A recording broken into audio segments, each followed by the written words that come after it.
This is what modern Jews say to give themselves a justification. Modern Jews pretend that they are still the people of God, that special agreement with God, which the Old Testament is still valid. That means that they are still the special people of God. This is completely false. In the Old Testament, Moses, until our Lord Jesus Christ, the Old Testament was valid. But the Old Testament, everything in the Old Testament, pointed forward to Jesus Christ. So that when Jesus Christ came, that was the end of the Old Testament. The moment that our Lord died on the cross, the Old Testament was finished, and the New Testament was installed. It was replaced by the New Testament. Moses struck the Old Covenant in the blood of animals, and the blood of the goats, the blood of other animals is very important. Blood is life, and blood signifies this great signification. And so the Old Testament is in blood of animals. The New Testament is in the blood of the Lamb, the blood of our Lord Jesus Christ, precious blood, infinitely more precious than the mere blood of animals. But that's simply one example about under the Old Testament, the Israelites were trained and formed in the way of thinking to prepare for the New Testament. On Mount Sinai, they would understood that blood was necessary for a covenant, to seal a covenant. Like today, we would seal acts. We don't seal covenants today in blood, but we do still seal some covenants, some contracts in wax to show that it's sealed. The blood, the Old Testament is sealed with the blood of animals, the New Testament is sealed with the blood of God. It's simply ridiculous to say the poor man, Pope Francis, has no idea of the Catholic faith when he says that the Old Testament is still valid. He has no understanding of the Catholic faith. Terrible statement is true. Why does he say such a thing? Does he really believe it? Certainly he says it in order to please the Jews. But the Jews do not deserve to be pleased. The Jews are still to this day, as a whole, rejecting their Messiah. Jesus is their Messiah, and they are rejecting him. They do not deserve to be pleased. And Christian civilization has always condemned the Jews for their refusal of their Messiah, for our Messiah, the Messiah of the Lord. Yesterday's reading from the Epistle was about how St. Paul explains, because St. Paul understood perfectly the New Testament. He had belonged to the Old Testament, he was a fervent disciple of the New, a fervent defender of the Old Testament, he was persecuting and killing Christians, and then our Lord struck him on his horse, and fell off his horse, and he understood, Lord, what do you have to do? He perfectly needed him, and took him, and became one of the two princes of the apostles. So he understood the new covenant. He knew our Lord spoke to him, our Lord taught him. He says, St. Paul says, he wasn't taught by the apostles, he was taught by God himself.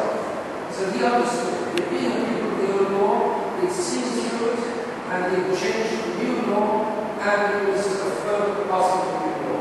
He understood. So he says, so it's undoubtedly in the early days of Christianity, the early days of the church, he had to explain to many Jews and pagans. He had to explain that the Old Testament was over. And in Galatians and Romans, is where he does the Bible. Yesterday's lesson came from Galatians.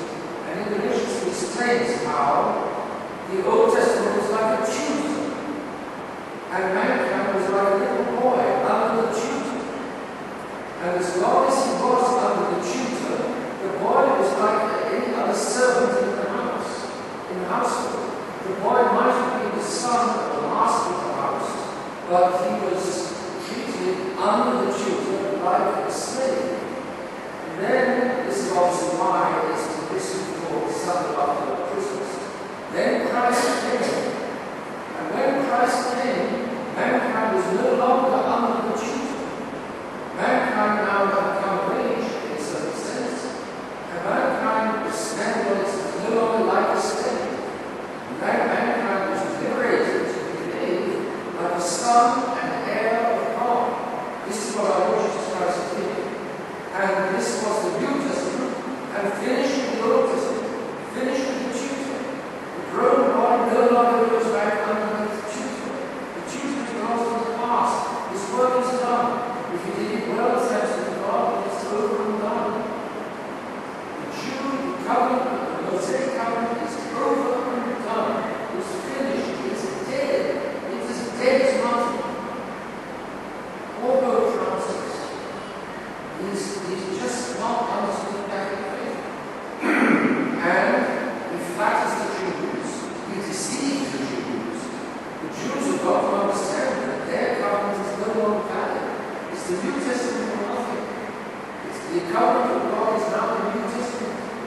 in which the Jewish people are chosen not by race, as they used to be with the Jewish race, the Israelites.